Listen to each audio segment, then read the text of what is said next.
What is up, my dude and dudettes, and welcome back to TellerTube. In today's video, we're going to be looking at the subreddit r/choosingbeggars. If you're new to my channel, be sure to subscribe so you can stay up to date with my latest videos. And with that being said, sit back, relax, and enjoy the video.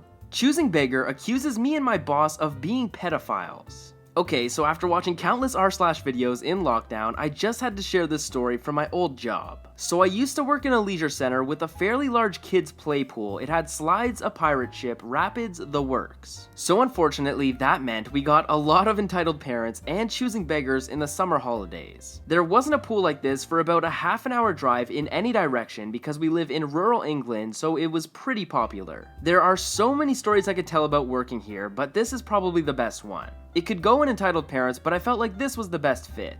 So I was on a Saturday in the Easter holidays, and I was the only staff member on the front desk with a queue of about 100 people out the door and into the car park. Not ideal. We had a system where you got a colored band that signaled when you could go in the pool, and each color would get called out after an hour so it wasn't unsafe for the ratio of customers to lifeguards. Because it was so busy, we had about an hour's wait to be able to go swimming, but most customers didn't mind because we had a big playground next to the center, a coffee shop, and a mini golf course, so there was plenty to do for an hour. So far, I'd not had too many problems with customers that I couldn't diffuse myself because my manager was lifeguarding that day, so all in all, it was going pretty well. Until choosing beggars arrive. Even from the queue, I had a feeling I'd have trouble with these customers because they were the typical chavvy family from the tougher parts of our area. English people will know what I mean by the typical chav, but for others, I'll add a brief description. There were two women about mid-20s, early 30s with their kids, 4 of them between the ages of 7 and 15. The kids were obnoxiously loud, dressed in head-to-toe Adidas tracksuits or crop tops with neon bras underneath, fake tans so dark they looked like they were covered in peanut butter, huge hooker hoop earrings, tongue and nose piercings, slug eyebrows, and badly bleached hair. Typical chavs. The fun started when they got to the till and I told them the prices. A family ticket was about £20 but only had up to 3 children on it, so they had to pay another £6 for the 4th child. Granted, it's quite expensive for just an hour, but there's nothing else to do with kids in our town. Choosing Beggar 1 piped up saying the price was ridiculous and that they shouldn't have to pay for the extra child because she was 7, which wasn't our policy. Then she tried to convince me she was a carer for her son who was autistic. We do allow carers to swim for free, but only if you can provide proof of the disability, which this woman couldn't, so I couldn't let her in as a carer. She then started going off about the fact that I'm discriminating against her son and that he was autistic and that she wanted a price reduction for the horrible service she received. Obviously, I couldn't do that, but I tried to calmly explain that I wasn't saying her son wasn't autistic, just that if she didn't have her carer card or paperwork, she couldn't swim for free today. The queue was getting even bigger and it was getting a bit awkward to say the least.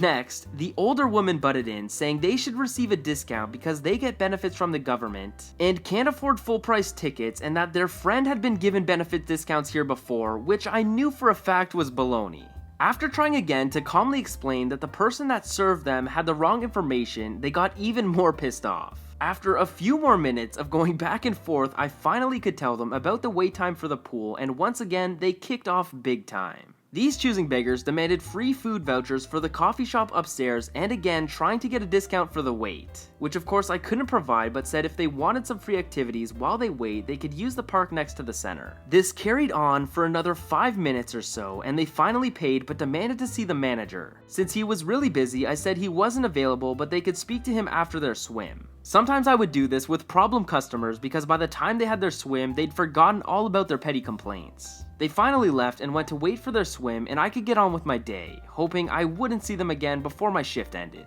A few hours later, their color band got pulled out of the pool after their time limit. I didn't see them come back out, but didn't think anything of it because it was so busy, so I couldn't pay close attention. Another 45 minutes went by, and I could hear some issues with the lifeguards over our radios about people who refused to get out of the pool because they didn't have their full time, blah blah blah. So I told them to send them back to me once they were out and changed, knowing full well it was the choosing beggars coming back to ruin my day again. The choosing beggars and their children caused hell in the change rooms, walking mud everywhere, throwing things, leaving dirty clothes in the showers, etc. So they were escorted upstairs by my manager so we could deal with them. My manager, for the story I'll call him N, was tall, muscly man who took no crap. He was very intimidating, but the best person to have on your side when it came to annoying customers. So once the Choosing Beggars get to the till, they are shouting and swearing for all their worth and causing a massive scene. I'm usually pretty good at dealing with these people because we get them a lot, so manager just stood beside me quietly, ready to step in if he needed to. The Choosing Beggars and the two older girls who were with them continued to call me a stupid friggin' booger, saying I'd overcharged them and insulted their brother for being autistic, and I'd been generally rude to them for being on benefits. More insults were thrown and demands for refunds, which I told them they wouldn't be getting, showing them the paper with the times of each color to prove they got their time in the pool. At this point, these Choosing Beggars were red with anger and flinging even more insults at me, with other customers in the queue even telling them off for swearing. What they said next I was not expecting and just proves their desperation for a refund. The older of the mothers, Choosing Beggar number 2, started saying there were cameras in the changing room spying on their children and recording them getting changed and saying they were going to call the police and have both me and my manager arrested for pedophilia. I just was dumbfounded and had no clue what to say. I know for a fact there aren't cameras in the change rooms, only in the corridors to protect the lockers from theft, and most definitely don't point into the change rooms at all. At this point, I looked at manager for help, seeing as she threatened to call the police. He just repeated what I said, and the older of the Choosing Beggar children accused boss of touching her when she was in the pool and started shouting that he was a child molester and demanding a refund and compensation for her trauma in front of an entire queue of customers. Boss and I didn't say anything for a second, and the Choosing Beggars looked very smug as if they'd got us and would finally get some money out of us. Nope. Boss had proof on CCTV that he wasn't even in or near the pool when they were there, so they were lying. Not happy about being caught in a lie, the older woman threw her wristband from the swim session and some of the food wrappers in the hand at me and boss, proceeded to call him a nonce, British slang for pedo, and me a fat stupid booger and other such insults as they walked out the doors kicking over the displays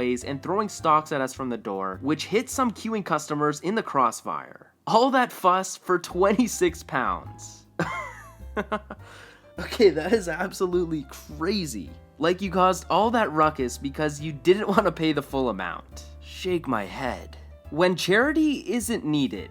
Some background. I work for a kitchen appliance shop in the UK. I come across Choosing Beggars a lot. Like every day. Example, how much for cash? I've seen that cheaper elsewhere. My cousin's dog's auntie's owner bought that kettle from you, so can I get a discount? But they are easy to deal with. I do a lot to help people and work with charities a lot as well. Example, I work the bar at local charity events, give items for charity raffles, and give money to homeless charities. So myself and the owner do a lot for our community because A, we do get business from these events, B, my family grew up very poor and don't like families struggling, and C, it genuinely feels awesome to help people. But on to the events of this moment. The charity stuff is relatively important to the story. I was in our shop, quite small, but we have a lot of stock stacked up on each other, and I get a call from the Citizens Advice Bureau, a UK charity. And a lovely lady who I've dealt with before is on the other end. I will call her W, and the conversation went something like this. Lovely woman. Hello, how are you? Me, I'm fine, what can I help you with?